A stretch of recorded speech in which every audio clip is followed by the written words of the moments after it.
venons dans ta maison et nous nous prosternons pour t'adorer. Nous venons dans ta maison et nous nous prosternons pour t'adorer. Jésus, nous venons dans ta maison et nous prosternons pour t'adorer, Jésus. Oh, t'adorer, te louer, Jésus. Seigneur Jésus, nous venons dans ta maison et nous nous prosternons pour t'adorer. Nous venons dans ta maison et nous nous prosternons pour t'adorer. Oui, nous venons dans ta maison, nous nous prosternons pour t'adorer, Jésus. Oh, t'adorer, te louer au Seigneur, Seigneur Jésus-Christ. Nous venons dans ta maison et nous nous prosternons pour t'adorer. Nous venons dans ta maison et nous nous prosternons pour t'adorer. Nous venons dans ta maison et nous prosternons pour t'adorer, Jésus. Oh, t'adorer et te louer, Seigneur, Seigneur Jésus-Christ. Nous venons dans ta maison et nous nous prosternons pour t'adorer. Nous venons dans ta maison et nous nous prosternons pour t'adorer. Oui, nous venons dans ta maison et nous prosternons pour t'adorer, Jésus. Oh, t'adorer et te louer. Seigneur, oui, Seigneur, prends-moi tel que je suis. Seigneur Jésus, digne, fils de David, je suis. Seigneur, tu sens appris, Jésus, que je suis tel que je suis. Pour moi, céleste frère,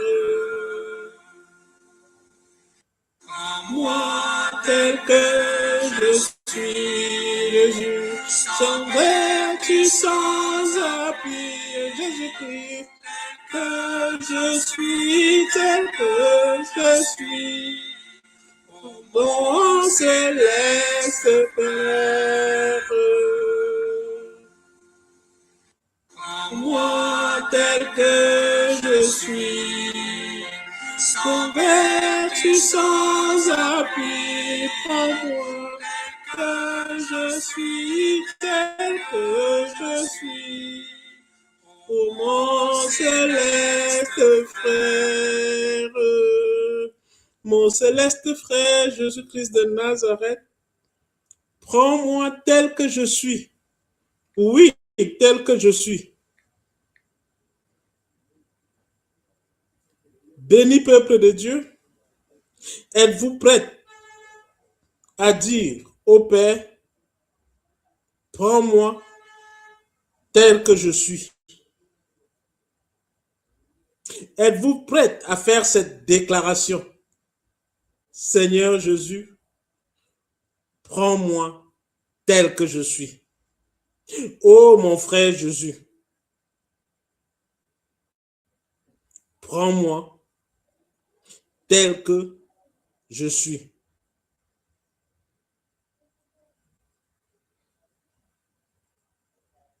L'avez-vous déclaré? L'avez-vous déclaré dans votre cœur? Avez-vous ouvert votre bouche pour dire au Seigneur Jésus, prends-moi tel que je suis. À l'Église de Dieu, qui est au ministère tel que je suis, à ceux qui ont été sanctifiés en Jésus-Christ, appelés à être saints, et à tous ceux qui invoquent en quelque lieu que ce soit le nom de notre Seigneur Jésus-Christ, leur Seigneur et le nôtre. Que la grâce et la paix vous soient données de la part de Dieu, notre Père, et du Seigneur Jésus-Christ. Si vous gardez mes commandements, vous demeurerez dans mon amour. De même que j'ai gardé les commandements de mon Père et que je demeure dans son amour. Si nous gardons ces commandements, par là, nous savons que nous l'avons connu. Car l'amour de Dieu consiste à garder ses commandements. Et ces commandements ne sont pas pénibles. Amen. Bénéfice de Dieu, bénéfice du Très-Haut, je vous invite à chanter avec moi notre premier chant d'aujourd'hui. Avec toi, Seigneur.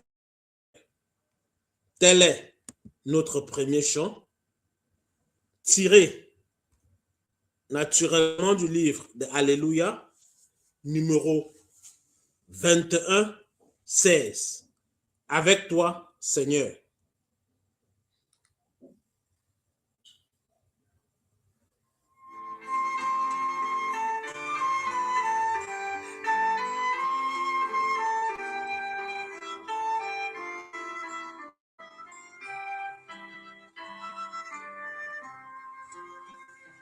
Avec toi, Seigneur, tous ensemble, nous voici joyeux et sûrs de ton amour. Tu nous as rassemblés dans la joie de ta présence et c'est toi qui nous unis.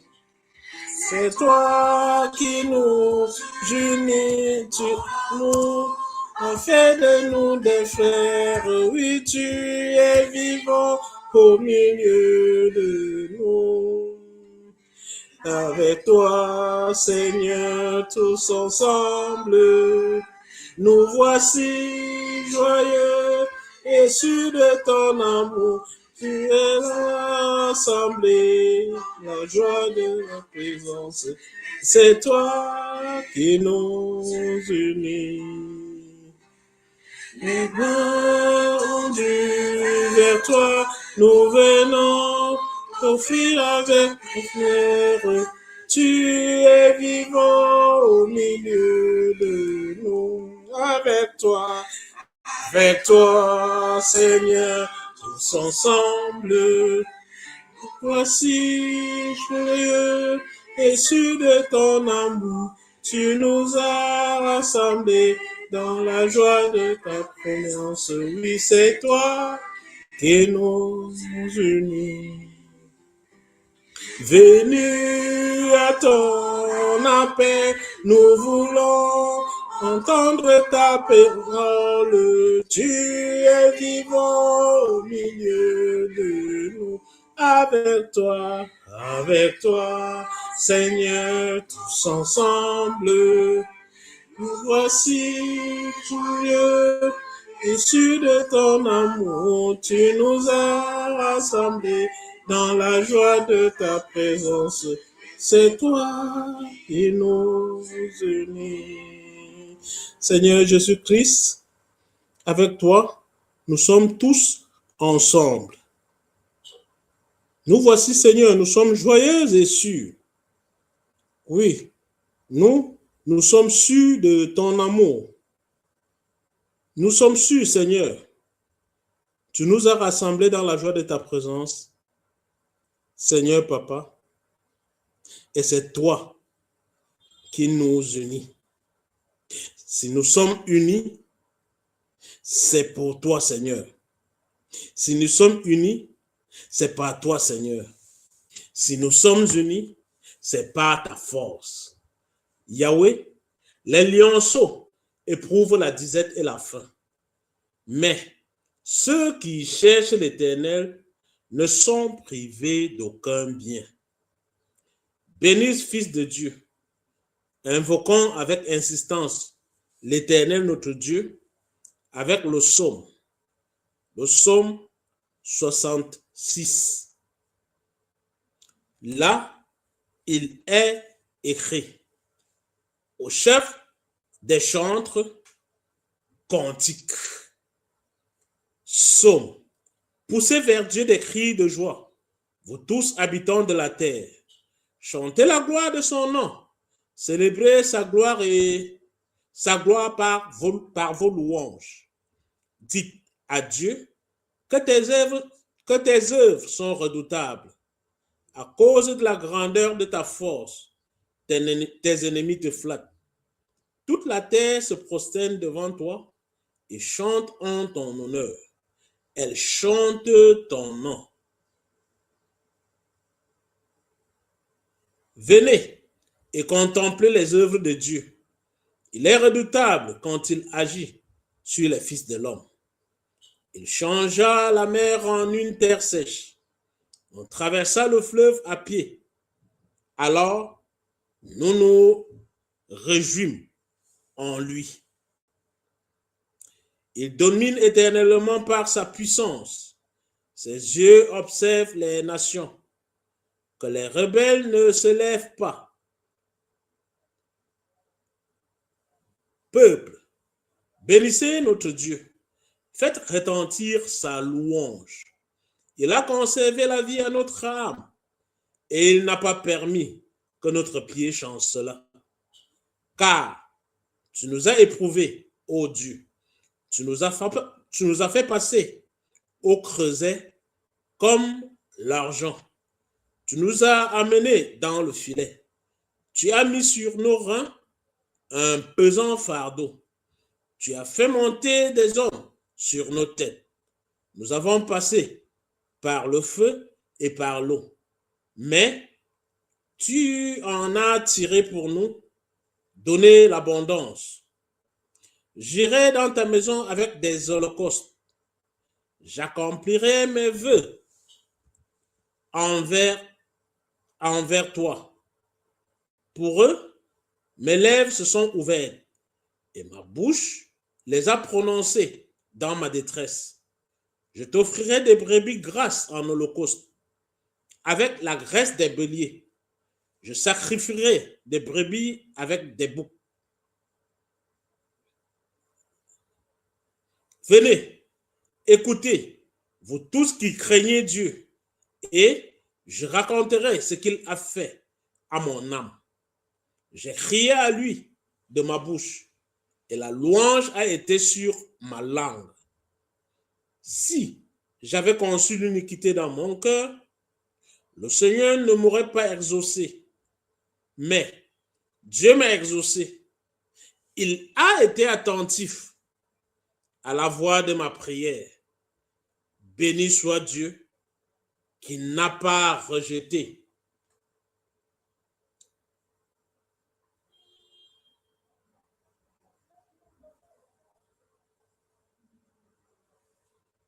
Béni soit Dieu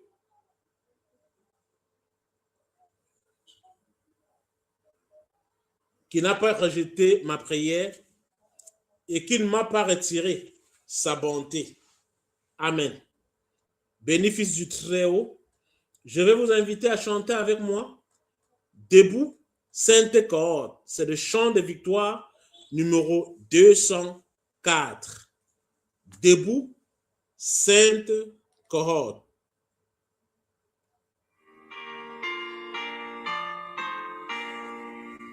Debout, Sainte Cohorte, soldats du roi des rois, tenez d'une main forte l'étendard de la croix.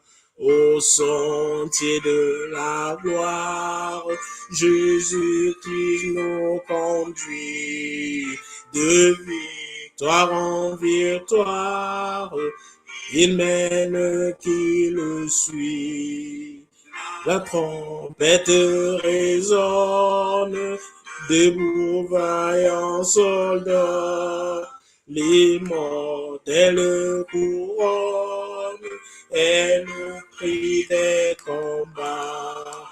Si l'ennemi fait rage, soyez ferme et fort, redoublez de courage, s'il redouble d'efforts. Debout pour la bataille, partez, n'hésitez plus, pour que nul ne défaille, regardez en Jésus. De l'armure invincible, soldats, revêtez-vous. Le triomphe est possible, ascribut à genoux. Debout, debout encore, luttez jusqu'au matin. Déjà brille l'aurore à l'horizon lointain. Bientôt jetons nos armes au pied du roi des rois. Les chants après des larmes, le trône après la croix. Digne fils de Dieu, debout. Debout encore, luttez jusqu'au matin. Déjà, brille l'aurore à l'horizon lointain. Bientôt, jetant nos armes aux pieds du roi des rois, les chants seront après les larmes, le trône après la croix. Béni fils de Dieu, béni du Très-Haut. Telles sont les promesses à notre endroit faites par le roi des rois. Telles sont les promesses que nous fait le Fils du Très-Haut. L'amour consiste à marcher selon ses commandements. C'est là le commandement dans lequel vous devez marcher, comme vous l'avez appris dès le commencement. Bénéfice de Dieu, je vous invite à la confession des péchés.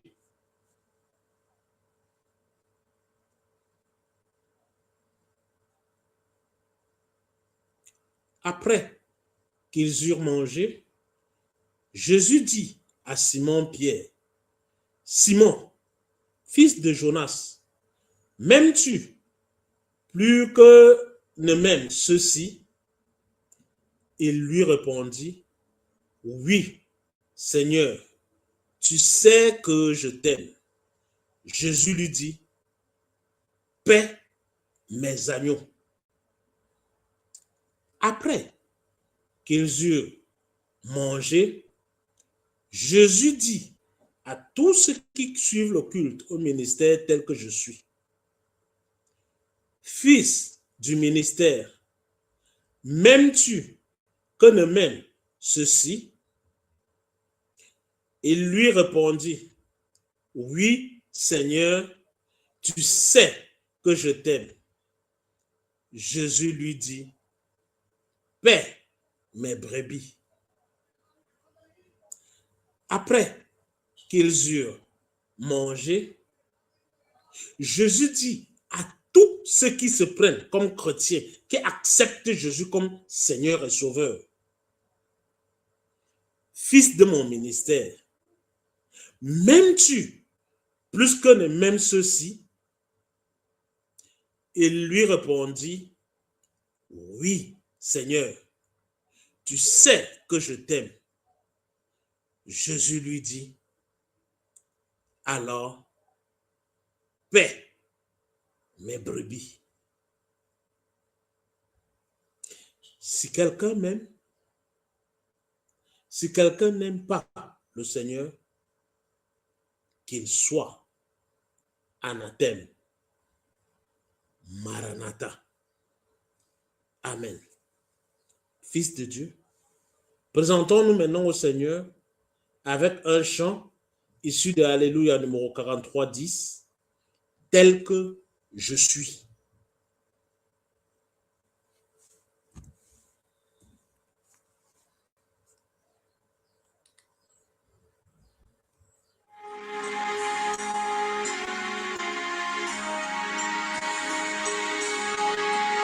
Tel que je suis, sans rien à moi, sinon ton sang versé pour moi, et ta voix qui m'appelle à toi, agneau de Dieu, je viens,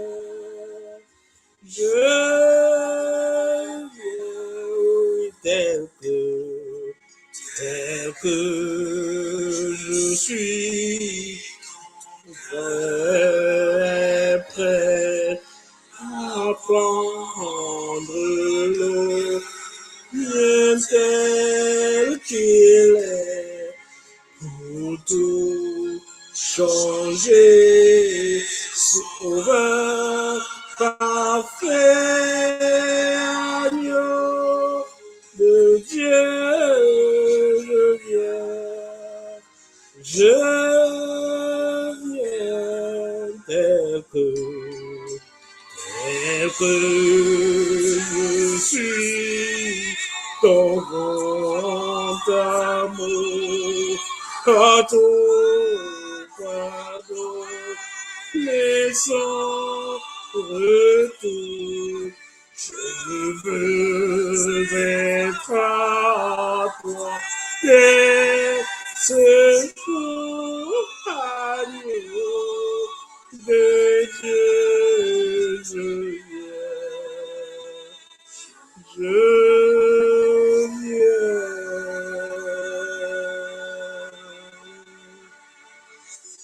Béni Fils de Dieu, c'est tel que je suis que je me présente à mon Sauveur. C'est tel que je suis, sans rien ajouter à ce pauvre être que je suis. C'est tel que je suis, sans rien diminuer au pécheur que je suis. Bien-aimés dans le Seigneur, écoutons maintenant la déclaration du pardon. Alors, le roi dira à ceux qui seront à sa droite, venez, vous qui êtes bénis de mon Père, prenez possession du royaume qui vous a été préparé dès la fondation du monde. Car l'amour de Christ nous presse, parce que nous estimons que si un seul est mort pour tous, tous donc sont morts. Béni du Très-Haut, si la confession des péchés a été faite selon la sincérité du cœur, la Bible nous annonce que nos péchés, que tous nos péchés nous sont pardonnés au nom du Père, au nom du Fils et au nom du Saint-Esprit. Amen. Je partirai de cet endroit, sachant que mes péchés, sachant que tous mes péchés me sont pardonnés au nom du Père, au nom du Fils et au nom du Saint-Esprit.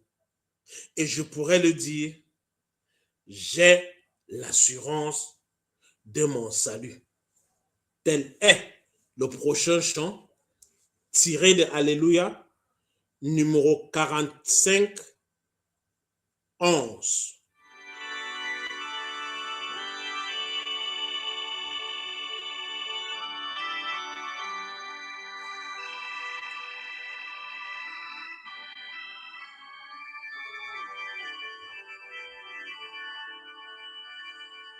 j'ai l'assurance de mon salut. Dans la présence du Seigneur Jésus, son sang m'a lavé, m'a acheté, et l'Esprit Saint m'a régénéré. C'est mon histoire, c'est là mon chant. Louez mon sauveur, le jour durant, c'est mon histoire, c'est là mon chant, c'est mon chant. Louez mon sauveur, le jour durant. Parfait repos et parfait bonheur. En toi, mon sauveur, j'ai la paix du cœur. Je vais en attendre dans ton retour. Je suis comblé de ton amour. C'est mon histoire, c'est là mon chant. Oui, c'est là mon chant. Le jour durant, c'est mon histoire, c'est là mon chant, c'est mon chant, loué mon sauveur, le jour durant. Et quand mon sauveur, mon cœur sentit la paix de son cœur. Veillez, priez, l'attendre un jour, me laisser guider par son amour. C'est mon histoire, c'est là mon chant, oui, c'est là mon chant. Envers le jour durant, c'est mon histoire, c'est là mon chant, c'est mon chant, loué mon sauveur,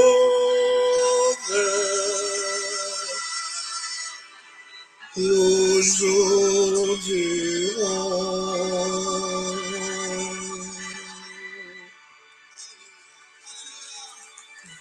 Béni peuple de Dieu, chacun a son assurance. Chacun a son assurance en quelque chose. Fils du Très-Haut, où l'as-tu placé ton assurance? Fils de Dieu, où l'as-tu placé ton assurance?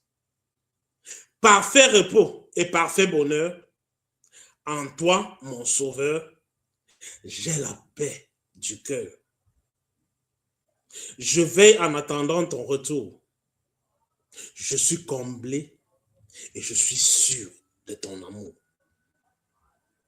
Quand l'ennemi viendra, oui, quand l'ennemi viendra, je suis sûr, mon sauveur me gardera.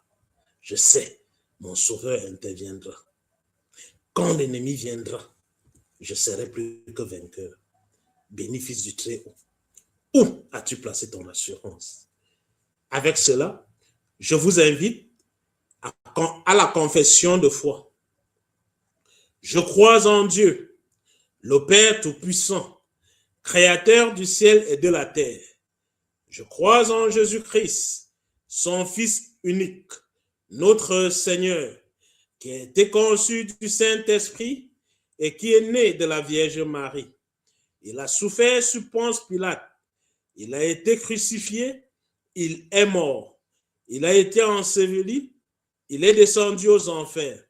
Le troisième jour, il est ressuscité des morts. Il est monté au ciel. Il siège à la droite de Dieu, le Père Tout-Puissant. Il viendra de là pour juger les vivants et les morts. Je crois en l'Esprit Saint. Je crois à la Sainte Église universelle, la communion des saints, la rémission des péchés, la résurrection de la chair et à la vie éternelle. Amen. À ce point, bien-aimés, nous entrons dans la phase de la prédication de la parole. Béni du Très-Haut, nous avons 3 tests aujourd'hui. Le premier test se trouve dans le livre des Actes au chapitre 8, les versets de 5 à 17. Le deuxième test d'aujourd'hui se trouve dans le livre de 1 Pierre 3, les versets de 15 à 18.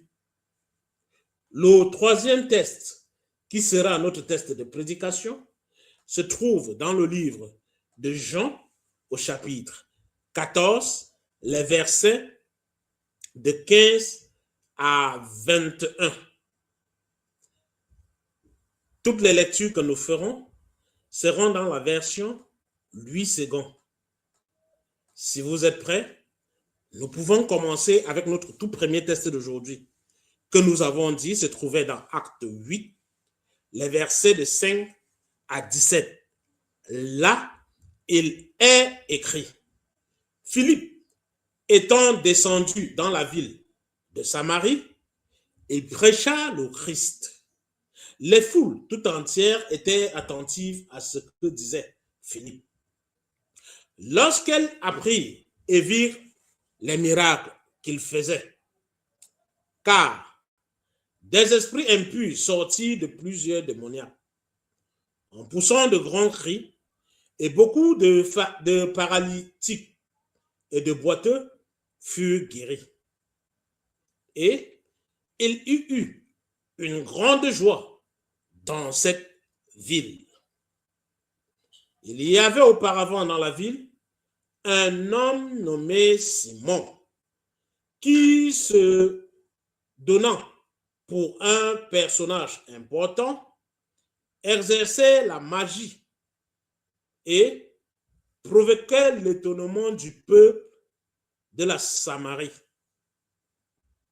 Tous, depuis le plus petit jusqu'au plus grand, l'écoutaient attentivement et disaient: celui-ci est la puissance de Dieu, celle qui s'appelle la grande. Ils l'écoutaient attentivement parce qu'il les avait longtemps étonnés par ses actes de magie. Mais quand ils eurent cru à Philippe, qui leur annonçait la bonne nouvelle du royaume de Dieu et du nom de Jésus-Christ, hommes et femmes se firent baptiser. Simon lui-même crut.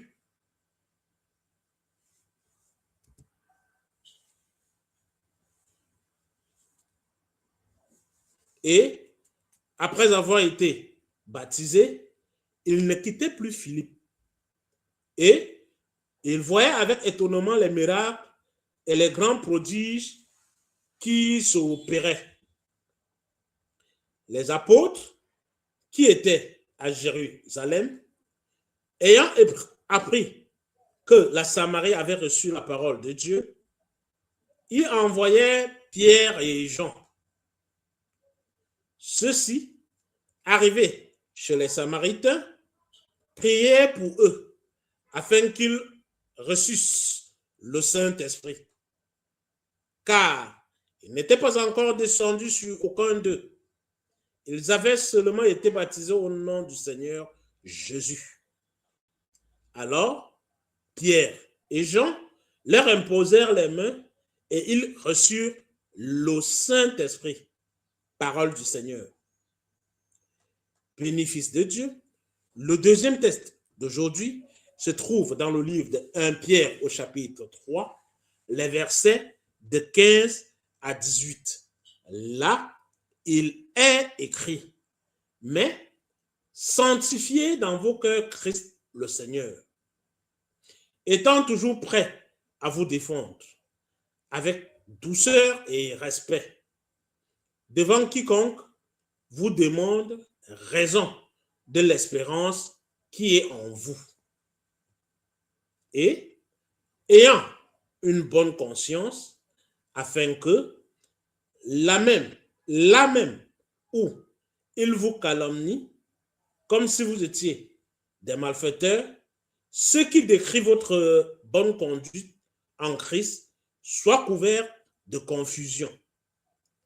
Car il vaut mieux souffrir, si telle est la volonté de Dieu, en faisant le bien qu'en faisant le mal.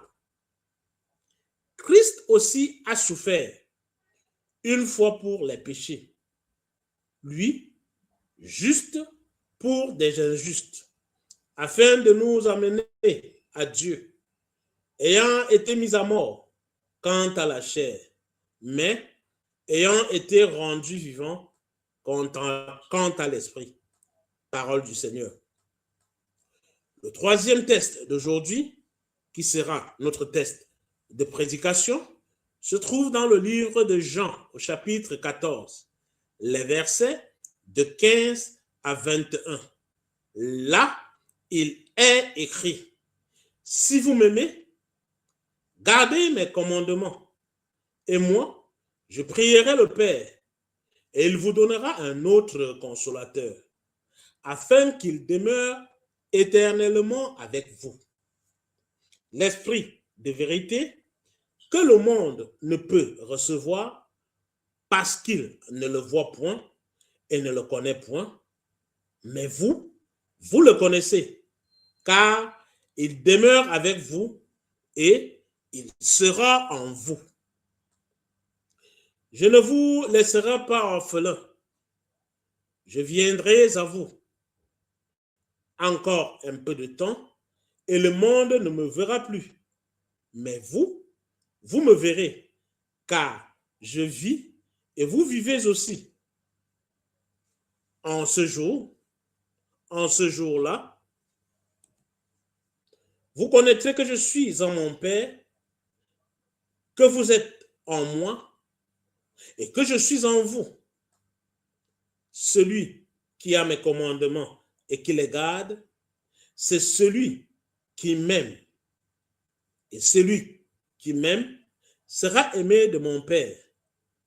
Je l'aimerai et je me ferai connaître à lui. Parole du Seigneur. Bien-aimés dans le Seigneur, ayant lu les 3 tests d'aujourd'hui, je vous invite à une courte prière. Yahweh, Dieu de gloire, Yahweh, Dieu de miséricorde, Dieu 3 fois saint, Père créateur de l'univers, nous venons à toi. Nous venons à toi malgré nos faiblesses. Nous venons à toi malgré nos manquements. Papa, nous reconnaissons que nous avons les yeux fermés. Ceux qui croient voir vraiment ne voient effectivement rien. Ceux qui croient être vraiment sages manquent de sagesse. Grand Dieu, ouvre nos yeux physiques, ouvre nos yeux spirituels. Yahweh, nous nous présentons à toi afin que tu puisses ouvrir totalement notre intelligence et que tu nous donnes de comprendre ce test comme il te plaît à toi, Papa, et non comme il nous plaît à nous, hommes. Envoie tes anges camper autour de tous ceux qui vont écouter cette prédication et que, à la fin de la prédication, chacun ait quelque chose qui est resté au creuset de son cœur. Au nom de Christ Jésus, nous avons ainsi prié. Amen. Béni du Très-Haut, veuillez vous installer, car nous commençons avec la prédication du test d'aujourd'hui. Le test d'aujourd'hui est la suite continue de celui de la semaine dernière. La semaine dernière, c'était Jean 14, les versets de 1 à 12. Bénéfice de Dieu, lisons quelques versets du test de la semaine dernière. Au verset 1, Jésus dit que votre cœur ne se trouble pas. Ayez foi en Dieu, ayez foi aussi en moi. Au verset 6, Jésus dit, je suis, moi, le chemin. Répondit Jésus, la vérité et la vie. Personne ne va au Père sans passer par moi.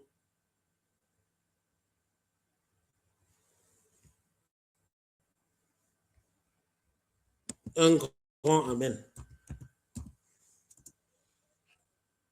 Bien-aimé dans le Seigneur, le verset 7, si vous me connaissez, vous connaissez aussi mon Père. Et maintenant, vous le connaissez. Vous l'avez même vu. Le verset 10, ne crois-tu pas que je suis dans le Père et que le Père est en moi? Ce que je vous dis, je ne vous le dis pas de moi-même. Le Père demeure en moi et c'est lui qui accomplit ainsi ses propres œuvres. Fils de Dieu, verset 11, croyez-moi, je suis dans le Père et le Père est en moi. Sinon, croyez au moins à cause des œuvres que vous m'avez vu accomplir. Bien-aimés dans le Seigneur, ces quelques versets tirés du test de la semaine dernière restent d'actualité cette semaine. Pourquoi est-ce que ces tests-là restent d'actualité? Parce que nous restons toujours dans le livre de Jean, au chapitre 14. Rendez-vous bien compte que où nous sommes actuellement n'est qu'une continuité. Nous ne nous sommes pas déplacés de très loin. Nous n'avons pas fait de grands pas. Nous ne sommes pas allés très loin. Bénéfice de Dieu, nous sommes restés ensemble dans le test de Jean au chapitre 4. Béni du Très-Haut, je vous invite à insister sur la manière par laquelle ce test commence. Le début de ce test, c'est très, très fort et très, très marquant. Il y a une croisée de chemin entre les tests de la semaine dernière et le test de cette semaine. Bien aimé, on a une forte impression de naviguer ici dans des chemins très, très croisés, très, très étroits. C'est comme si ces chemins se tenaient par la main. C'est comme si l'un ne pouvait aller sans l'autre. Ils ont beaucoup de choses en commun. Il y a beaucoup d'éléments qui croisent. Bien-aimés, comme nous l'avons dit, commençons par le début du test. Dans le test de la semaine dernière, ça veut dire au verset 1, Jésus dit que votre cœur ne se trouble pas. Ayez foi en Dieu, ayez aussi foi en moi. Cette semaine, au verset 15, si vous m'aimez, gardez mes commandements. Jésus commence ici le test au conditionnel. On a l'impression que lui, Jésus qui est le maître, est en train de nous supplier. C'est comme si lui, il est en train d'inverser les rôles.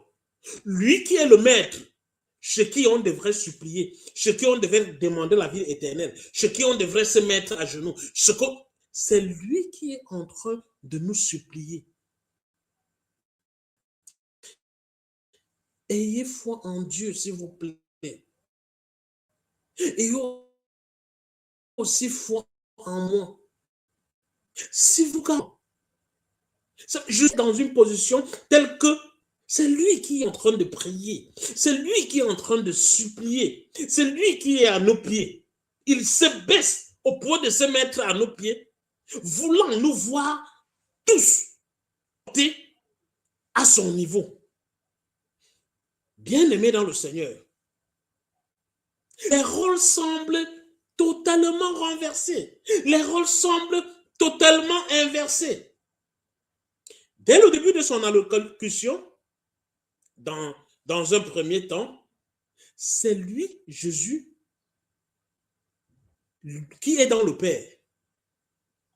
Et dans un second temps, ce n'est plus seulement lui, Jésus, qui est dans le Père. Lui, Jésus, il est dans le Père et nous sommes dans lui, Jésus. Et étant dans lui, Jésus, nous sommes dans le Père. Dans le texte de la semaine dernière, Jésus disait que lui, il est dans le Père. Les œuvres que vous me faites, que nous voyons Jésus accompli, l'esprit qui est là derrière, c'est l'esprit du Père. Il est dans le Père et le Père est en lui. Cette semaine, ce n'est plus la même chose que Jésus va dire. Cette semaine, il va continuer en disant que le Père est dans lui, lui il est en son Père, et nous par contre, nous sommes dans lui, Jésus. Et par ricochet, nous sommes portés jusqu'au niveau du Père. Bien-aimés, illustrons cela avec le verset 10 du texte de la semaine dernière. Ne crois-tu pas que je suis dans le Père et que le Père est en moi? Ce que je vous dis, je ne le dis pas de moi-même. Le Père demeure en moi et c'est lui qui accomplit ainsi ses propres œuvres. Voici, cette semaine, lisons ensemble le verset 20 du texte de prédication. En ce jour-là, vous connaîtrez que je suis en mon Père, que vous êtes en moi et que je suis en vous. Bien-aimés, c'est fort. C'est très fort. Nous sommes élevés ici jusqu'au niveau du Père. Notons-le fortement. Ce texte commence au conditionnel. Si.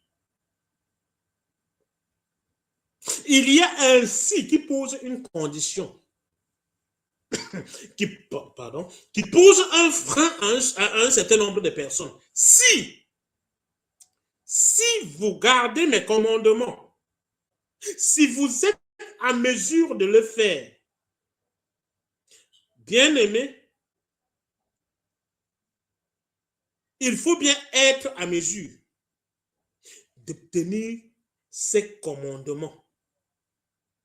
La taille et la dimension de ce qui se prépare ici n'est pas à la portée du premier venu. Comprendre ce texte n'est pas à la portée de tout le monde. Déjà, dit-il au verset 20, en ce jour-là, vous connaîtrez. C'est comme si actuellement nous ne connaissons pas. En ce jour-là, qui est une projection, vous connaîtrez. Avant ce jour-là, qu'est-ce qui se passera? Et maintenant, qu'est-ce qui se passe? En ce jour-là. Bien-aimé, la réponse qui va de soi, c'est de se servir de cet élément nouveau qui est le Saint-Esprit, qui est l'esprit de la vérité, qui est l'esprit qui vient nous éclairer afin de nous permettre de comprendre un certain nombre de choses. Ce matin, le texte de ce matin, j'entends par là le texte de Jean au chapitre 14, les versets de 15 à 21, est un passage central du discours d'adieu de Jésus, structuré autour de l'amour, de l'obéissance au commandement et de la promesse du Saint-Esprit. Le Paraclet, Jésus de Nazareth, assure ses disciples qu'il ne les laisse pas orphelins. C'est vrai, il ne sera plus là devant eux. C'est vrai, il ne sera plus avec eux. Mais ils ne doivent pas se sentir orphelins. Oui, rien ne pourra nous séparer de l'amour du Christ. Jésus s'entretient longuement avec ses disciples pour la toute dernière fois. Il parle de son Père et de la relation qu'il unit, lui, Jésus, à son Père. Il parle de ce lien qui les unissent tous désormais, eux les apôtres, à son Père et à lui. Un lien que rien ni personne ne pourra détruire. Je suis en mon Père. Vous êtes en moi et moi en vous. Celui qui m'aime sera aimé de mon Père. Au moment où il s'apprête à les quitter, il leur annonce la venue de l'Esprit. Remarquons tous que les apôtres connaissaient déjà les prophéties. Avant que Jésus ne se mette à leur parler, avant que Jésus ne prenne ce discours, où lui-même il savait que les disciples devaient être troublés, ce qu'il savait, ce que tous savaient, c'est qu'il y avait les prophéties. Les choses ne commencent pas avec Jésus. Il y avait un nombre de prophéties que les disciples savaient déjà. Bien-aimés, quelles sont ces prophéties? Jetons un coup d'œil aux différentes prophéties qui étaient à la portée de chacun des disciples. La première prophétie, c'est la prophétie d'Ézéchiel, n'est-ce pas? Je suis en train de parler là d'Ézéchiel au chapitre 36, les versets de 25 à 37. Là, il est écrit, « Je répandrai sur vous une eau pure, et vous serez purifiés. Je vous purifierai de toutes vos souillures et de toutes vos idoles. Je vous donnerai un cœur nouveau et je mettrai en vous un esprit nouveau. J'ôterai de votre corps le cœur de pierre et je vous donnerai un cœur de chair. Je mettrai mon esprit en vous et je ferai en sorte que vous suiviez mes ordonnances. Je ferai en sorte que vous suiviez mes ordonnances et que vous observez et pratiquez mes lois. Parole du Seigneur. Bénéfice de Dieu, nous avons dit que les apôtres, les disciples avaient les prophéties. La deuxième prophétie qu'ils avaient, c'était toujours de Ézéchiel, mais cette fois-ci, c'était de Ézéchiel au chapitre 19, les versets 28 et 29. Là, il est écrit, « Et ils sauront que je suis l'Éternel leur Dieu, qui les avait amenés captifs parmi les nations et qui les rassemble dans leur pays. Je ne laisserai chez elles aucun d'eux et je ne leur cacherai plus ma face, car je reprendrai mon esprit sur la maison d'Israël, dit le Seigneur l'Éternel. Je reprendrai mon esprit sur la maison d'Israël et je ne leur cacherai plus ma face. Bien-aimés, la face de l'Éternel ne nous sera plus jamais cachée. À chaque moment que nous aurons besoin de voir sa sainte face, à chaque moment que nous le voudrions avec nous, il sera là pour se présenter. Bien-aimé, toi et moi, nous ne sommes pas orphelins. Il n'est pas loin de nous. Il ne s'est pas éloigné, il n'est pas parti en disant « je vous laisse orphelin ». Non. Il est avec nous. Et parmi les prophéties, la deuxième prophétie d'Ézéchiel faisait déjà savoir qu'il ne nous cachera plus sa face. Et les disciples le savaient. Bien-aimé, il y a une troisième prophétie. La troisième prophétie ici, c'est la prophétie de Joël.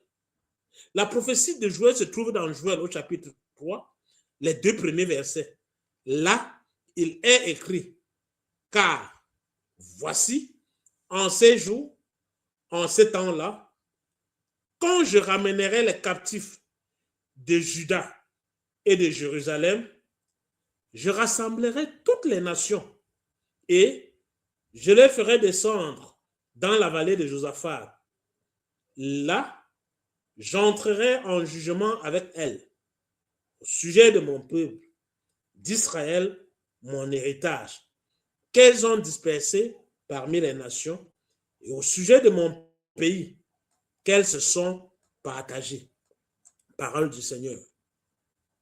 Donc, la promesse du don de l'Esprit s'était faite universelle et non plus réservée seulement aux prophètes, et non plus réservée seulement aux rois, et non plus réservée seulement au peuple élu.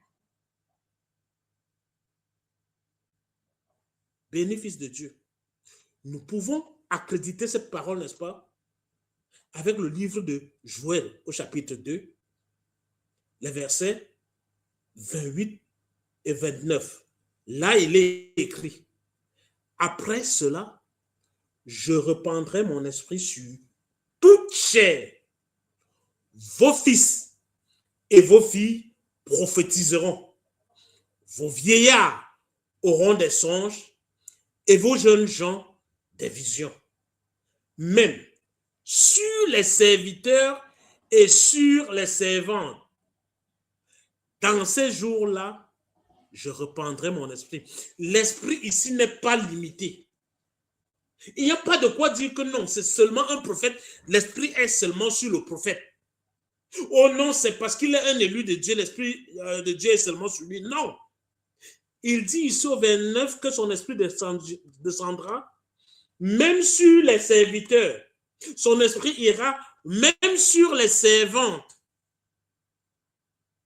Inutile de se déranger. Je ne suis qu'un pauvre servant du Seigneur. Je ne suis qu'une pauvre servante du Seigneur. Ne t'en fais pas, l'esprit descend jusqu'à toi.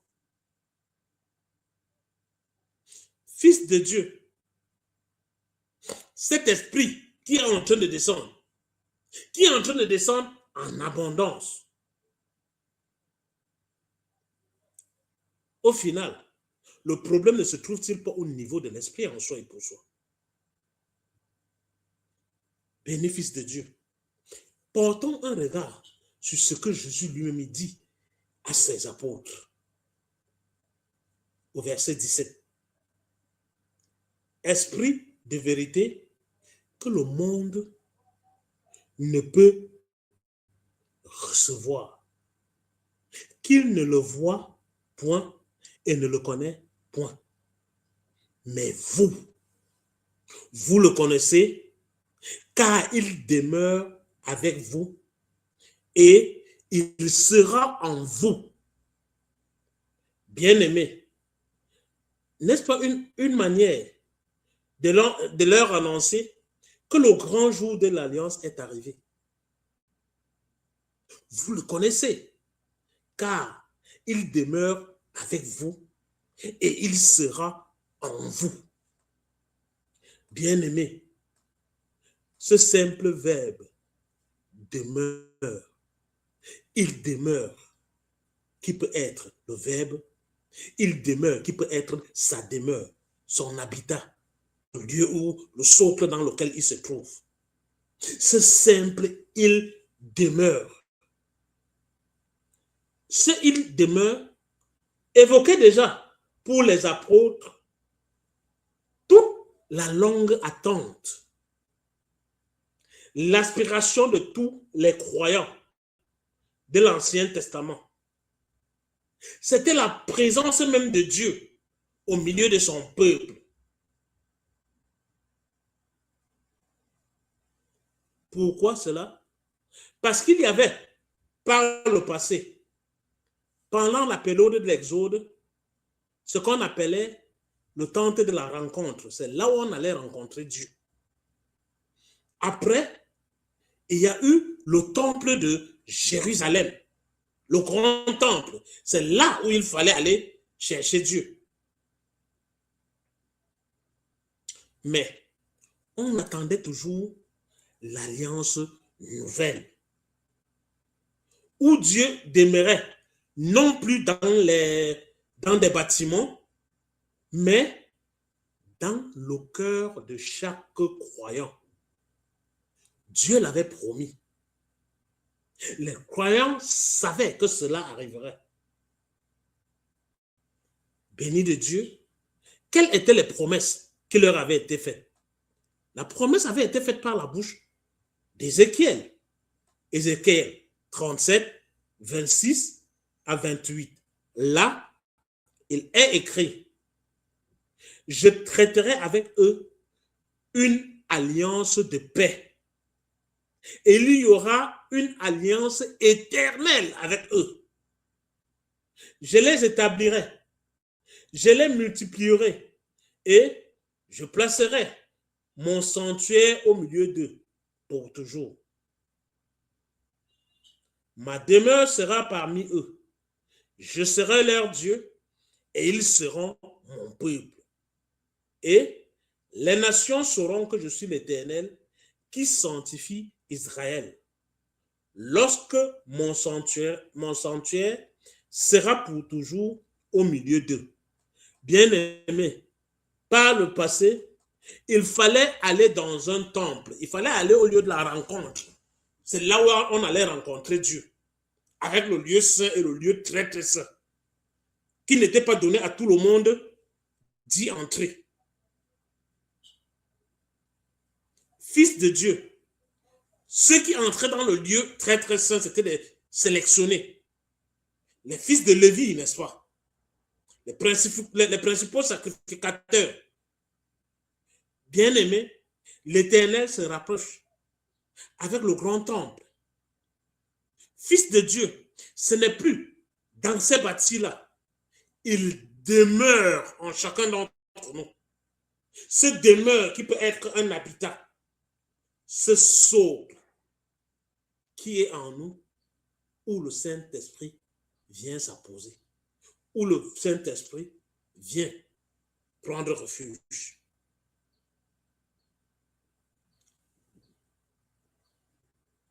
Fils de Dieu, fils du Très-Haut. Ce sont les commentaires qui me font rire, je m'excuse. Il y a eu autre promesse par la bouche également de Zacharie. Ça ne s'arrêtait pas seulement à Ézéchiel. Si nous lisons Zacharie au chapitre 2, au verset 14, là, il est écrit: pousse des cris d'allégresse et réjouis-toi, fille de Sion. En effet, je viens habiter au milieu de toi, déclare l'Éternel. Ce ne sera plus à aller au tabernacle. Ce ne sera plus à se déplacer pour le temple. L'Éternel vient habiter en nous. Fils de Dieu, cette démarche est forte, cette démarche est unique, cette démarche est propre à l'Éternel. Les apôtres vivaient dans l'espérance. Ils savaient que l'alliance définitive promise par l'Ancien Testament était destinée à l'humanité entière. Et tout au long de sa vie publique, Jésus avait bien dit son désir que le monde entier soit sauvé. l'Esprit continue son œuvre dans le monde et achève toute sanctification. Mais alors, pourquoi dit-il que le monde qui est incapable de recevoir l'Esprit de vérité? Mais pourquoi dit-il cela? Il dit cela au moment décisif du salut. Est-ce une restriction? Sachant déjà que le texte du début commence par le conditionnel. Si. Le texte initial au verset 15 commence par si vous gardez mes commandements, si vous. Est-ce qu'ici, on peut parler d'exclusion? Ce n'est pas donné à tout le monde comme était la promesse des prophéties. Parce que les prophéties a été une promesse faite au monde entier. Il n'y avait pas d'exclusion. La prophétie ici n'est pas seulement pour les prophètes. Cette prophétie n'est pas pour certains gens bien déterminés. C'est pour tout le monde. Mais à un moment donné, Jésus dit que le monde ne peut pas le recevoir, car le monde ne le connaît pas. Est-ce une restriction ici? Est-ce qu'il y a ceux qui sont exclus? Est-ce qu'il y a ceux qui sont mis à part? Bien-aimés dans le Seigneur, ce n'est certainement pas une exclusion. Il n'y a pas un jugement de valeur. Mais ici, c'est un constat. Jésus précise, le monde ne peut pas le recevoir car il ne le voit pas et ne le connaît pas. Et il continue. Vous le connaissez car il demeure auprès de vous et il sera en vous. Bien-aimé, ceci est un envoi en mission. C'est une autre manière de leur dire, le monde ne connaît pas l'esprit de vérité. À vous de lui faire connaître. À vous de faire découvrir au monde la présence active de l'esprit en chair. Le salut du monde est le grand désir de Dieu. Nous savons tous, Jean 3,16, n'est-ce pas? Car Dieu a tant aimé le monde qu'il a envoyé son Fils unique afin que quiconque croise en lui, afin que quiconque croise en lui ne périsse point, mais qu'il ait la vie éternelle. Bénéfice de Dieu, nous continuerons au verset 17. Dieu, en effet, n'a pas envoyé son Fils dans le monde pour qu'il juge le monde, mais pour que le monde soit sauvé par lui. Ce n'est pas pour question de jugement, encore moins un jugement de valeur. Dieu a envoyé son Fils dans le monde, non pas pour juger le monde, mais pour que par lui, le monde soit sauvé. Jésus veut fortifier ses disciples. En quelque sorte, la maison qu'il leur donne, la mission qu'il leur donne, c'est d'aller évangéliser et faire connaître surtout la vérité. La vérité qui n'est pas à la portée de tous. Est-ce une mission impossible? Que non. Puisque Jésus leur dit, je prierai le Père et il vous donnera un autre défenseur qui sera pour toujours avec vous. Cette phrase est ambiguë et nous engage solidement. Selon vous, de qui l'Esprit de Dieu doit-il nous défendre? Jésus parle de cet esprit de Dieu. Il va prier pour que nous soyons défendus. Mais de qui? En d'autres termes, à quoi sert le Saint-Esprit? À quoi sert le Saint-Esprit? Si on vous posait cette question, vous êtes chrétien, vous croyez en Christ, il dit qu'il ne vous laisse pas orphelin. Il vous envoie l'esprit de vérité, le Saint-Esprit. En quoi est-ce qu'il vous sert? Bien-aimé, je ne voudrais pas suggérer de réponse. Je laisse à tout un chacun avoir la réponse qu'il veut. Cependant, je vous invite à lire avec moi Jean au chapitre 15, les versets 26 et 27. Là, il est écrit, quand sera venu le consolateur que je vous enverrai de la part du Père, l'Esprit de vérité qui vient du Père, il rendra témoignage de moi. Et vous aussi, vous rendrez témoignage parce que vous êtes avec moi dès le commencement. Le Saint-Esprit ou l'Esprit de vérité qui vient du Père, c'est pour rendre témoignage. Pour rendre témoignage de Jésus. De ce Jésus que nous allons tuer. Du Jésus de Nazareth. Pas de n'importe quel Jésus. Faisons-en attention. C'est pour rendre témoignage du Jésus de Nazareth. C'est pour nous permettre de faire la distinction entre le Jésus de Nazareth et l'Antéchrist, la bête montante de la mer. Bien-aimés dans le Seigneur, c'est pour nous permettre de faire la différence entre le bon berger et le mauvais berger. La bête montante de la terre, le faux prophète.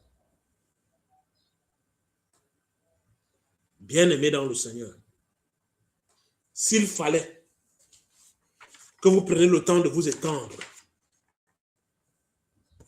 sur le Saint-Esprit, selon vous, pourquoi est-ce que Jésus fait tout ce long discours, dit à ses disciples, vous me connaissez.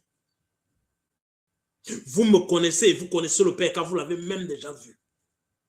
Je ne vous laisse pas orphelin, je vous donne un esprit en plus, qui est l'esprit de la vérité, qui est le Saint-Esprit. Pourquoi nous laisse-t-il cet Saint-Esprit? Et il laisse en chacun d'entre nous. Il ne laisse pas de manière collective. Il ne dit pas qu'à la communauté de, je ne sais pas, d'Éphèse, je laisse un Saint-Esprit pour eux tous. Il ne dit pas qu'à la communauté de, non, en chacun d'entre nous, individuellement. La demeure n'est plus un lieu physique, un bâti, un loti, mais c'est dans chacun d'entre nous. Béni de Dieu, il y a tellement d'esprits dans le monde, mais tellement d'esprits. Ne vous y trompez pas. Il y a tellement d'esprits qu'il y a même le faux Saint-Esprit.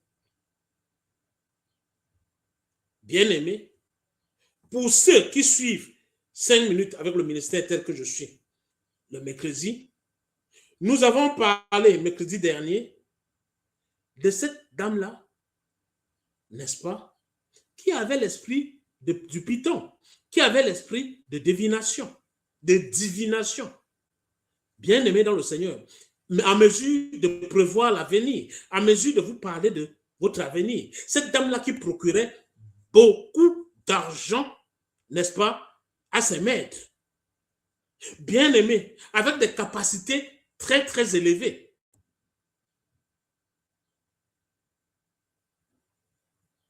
Fils de Dieu, est-ce que parce qu'un esprit est en train de vous parler la vérité sur votre vie, que cet esprit-là est de Dieu?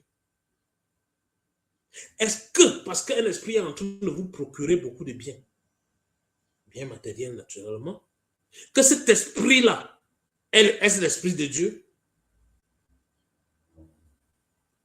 Vous dire la vérité sur votre vie, permet-il à cet esprit d'être de Dieu? Fils de Dieu.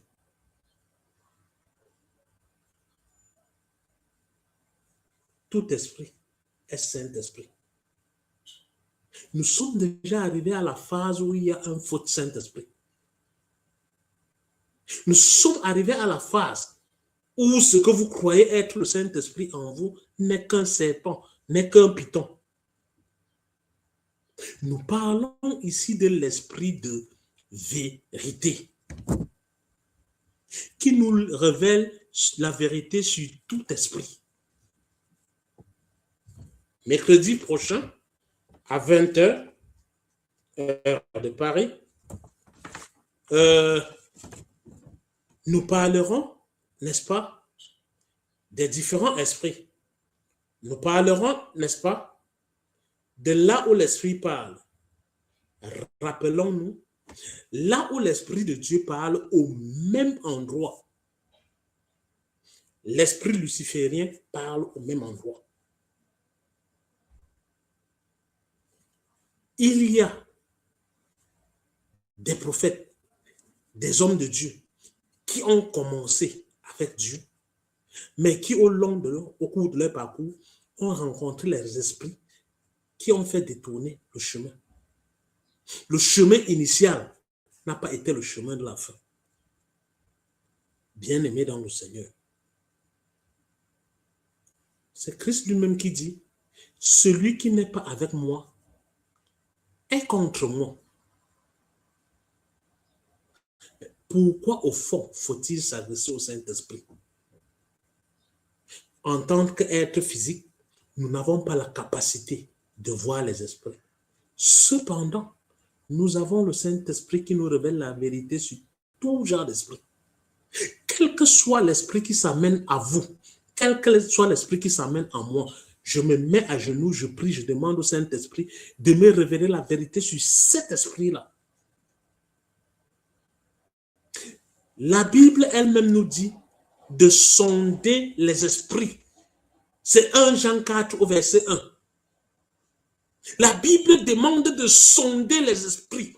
Car ce ne sont pas tout esprit qui est de Dieu. Il y a des faux prophètes qui sont venus dans le monde. Ils sont nombreux.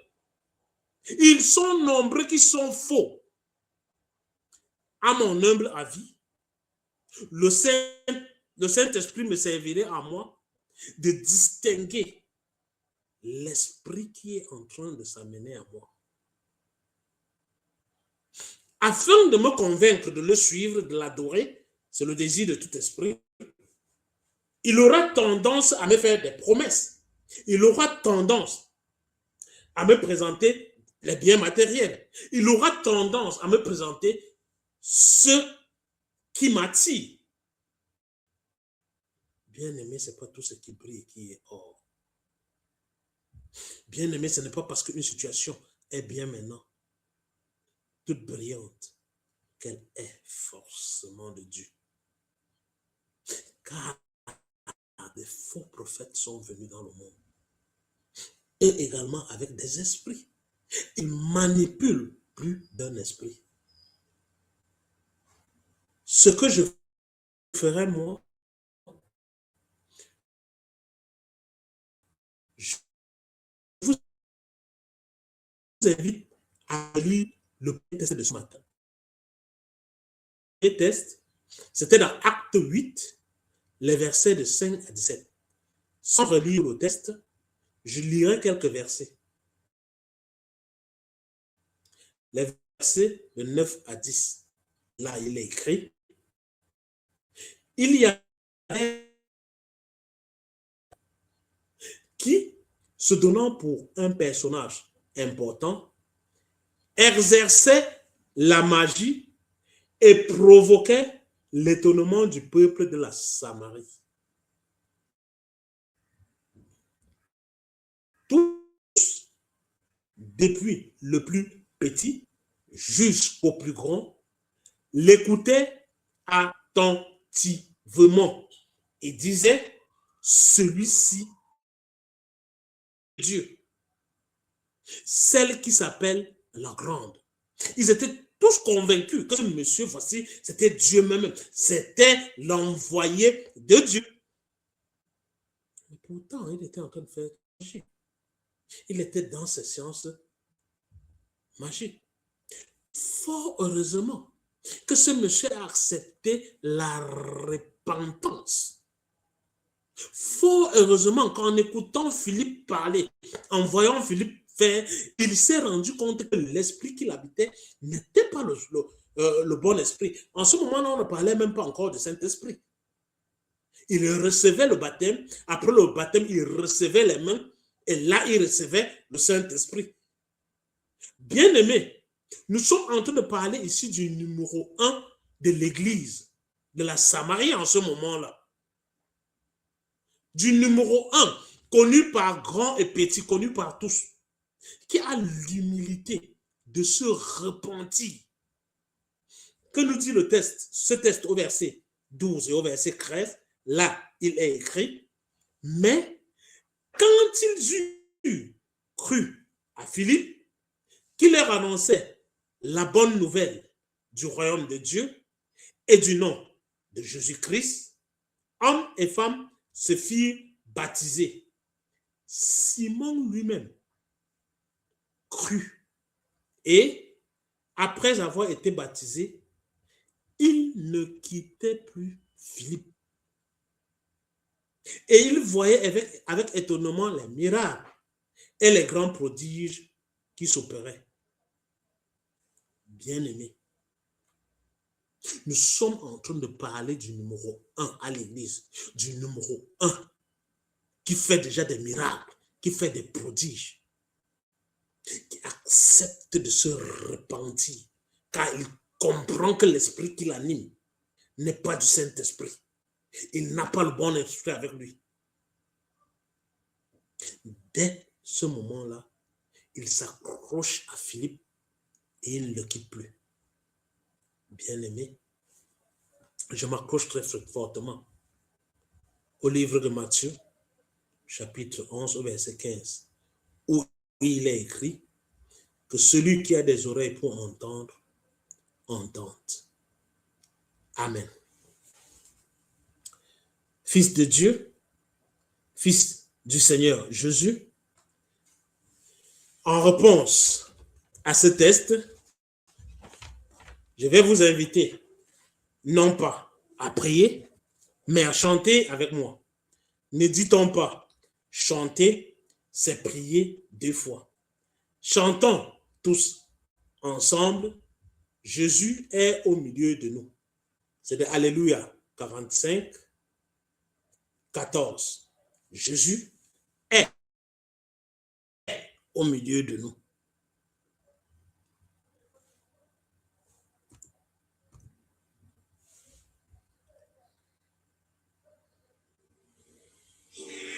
Jésus est au milieu de nous. Son règne s'abaisse sur nous. Sa douce voix l'entendez-vous. Je veux vous bénir tout. Oui, je veux vous bénir. Sa douce voix, l'entendez-vous. Je veux vous bénir tout. Jésus est au milieu de nous. Son règne s'abaisse sur nous. Sa douce voix, l'entendez-vous. Je veux vous sauver tout. Oui, je veux vous sauver et sa douce voix, l'entendez-vous? Je veux vous sauver tout. Jésus est au milieu de nous, son regard s'abaisse sur nous, sa douce voix, l'entendez-vous? Oh, je vous aime tous, oui, je vous aime. Je vous aime, sa douce voix, l'entendez-vous? Oh, je vous aime tous. Béni Fils de Dieu, Jésus lui-même, il est parmi nous. Sa douce voix, l'entendez-vous seulement?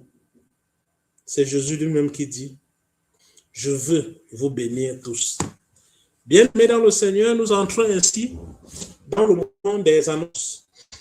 Toute première annonce, c'est des 5 minutes avec le ministère tel que je suis. Le thème de mercredi prochain, ce sera mercredi à 20h heure de Paris. C'est là où Dieu parle. Le diable parle au même endroit. Là où Dieu parle, le diable parle au même endroit. Mercredi à 20h heure de Paris. Béni, Fils de Dieu, toujours dans les annonces, notre désir aurait été de présenter un culte le dimanche, le matin en italien et l'après-midi en français. De présenter les 5 minutes avec le ministère tel que je suis, le mercredi en français et le jeudi en italien. Nos moyens économiques, financiers, logistiques ne nous permettent pas de mener à bout notre politique. Raison pour laquelle nous demandons aux uns et aux autres, si Dieu vous met en cœur d'apporter vos dîmes et ou vos offrandes, veuillez le faire au ministère tel que je suis, au numéro de compte BE 42 65 12 27 48 92, c'est-à-dire 92 54. Le Swift ou le BIC, c'est KEYT-B-E-B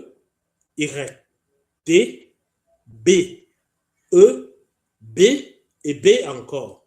J'ai dit tantôt, vos dîmes, vos offrandes, si le Seigneur vous met à cœur de les apporter, faites-le au ministère tel que je suis, au numéro de compte BE 42 65 12 27 48 92 ou encore 92 54. Le Swift ou le BIC, c'est KEYT-B-E-B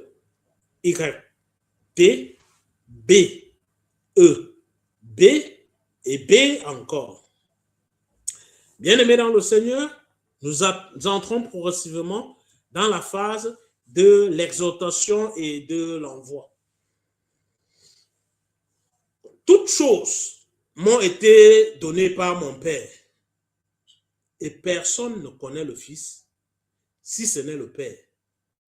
Personne non plus ne connaît le Père, si ce n'est le Fils, et celui à qui le Fils veut le révéler.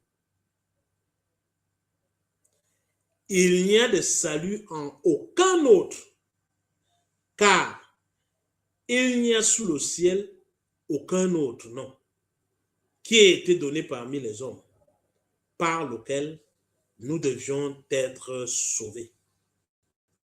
Car par lui, nous avons, les uns et les autres, accès auprès du Père dans un même esprit. C'est aussi pour cela qu'il peut sauver parfaitement ceux qui s'approchent de Dieu par lui, étant toujours vivant pour intercéder en leur faveur. Que la grâce de Dieu et l'amour de Christ, qui surpasse toutes choses, nous accompagnent durant toute la semaine. Allons dans la paix du Seigneur Jésus-Christ. Amen. Bénéfice de Dieu, n'allons pas nous séparer. Ainsi, nous allons chanter un dernier chant pour la route. Ce chant qui va nous accompagner durant toute la semaine, qui me relève sur les ailes, issu dessus les ailes de la foi, numéro 80.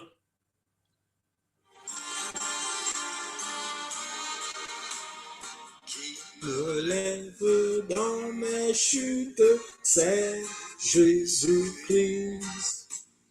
Qui combat pour moi dans mes luttes, c'est Jésus-Christ.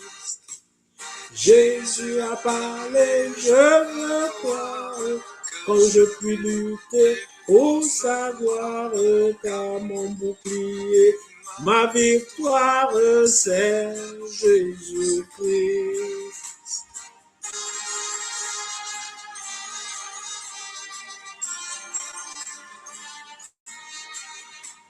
Je vais à mon Père et ma voix, c'est Jésus-Christ. Je suis bien heureux et ma joie, c'est Jésus-Christ. Et si même dans la souffrance, mon cœur me parle d'espérance, c'est que j'ai mis ma confiance en Jésus-Christ.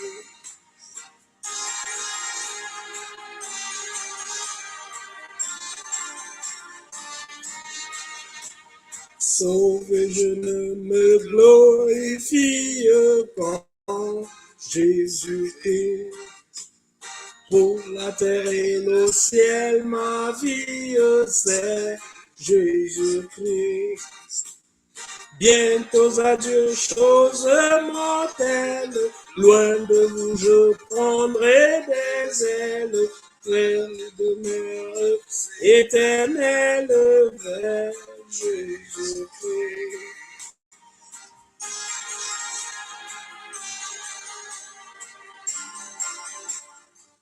Bien-aimés dans le Seigneur, nous l'avons très fortement cité, 1 Jean 4 au verset 1, là, il est écrit, bien-aimés, n'ajoutez parfois à tout esprit, mais éprouvez les esprits pour savoir s'ils sont de Dieu, car plusieurs faux prophètes sont venus dans le monde.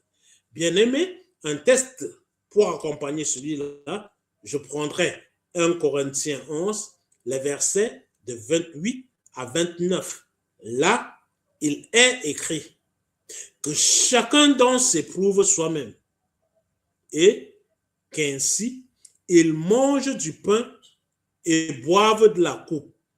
Car celui qui mange et boit sans discerner le corps du Christ mange et boit un jugement contre lui-même. Ceci étant, je vous souhaite une très belle fin de semaine. Que Christ accompagne chacun d'entre nous pour la nouvelle semaine. Le prochain rendez-vous, le tout prochain, c'est mercredi soir à 20h, heure de Paris, où nous traiterons dans les 5 minutes avec le ministère tel que je suis le thème, là où Dieu parle, le diable parle au même endroit. Je vous aime. Je vous aime tous. Je vous aime très fortement. Mais bye bye. Rendez-vous à mercredi. Bye bye. N'oubliez pas, rendez-vous mercredi. On se prend mercredi à 20h où nous parlerons naturellement et très naturellement de là où le Dieu parle, Le diable parle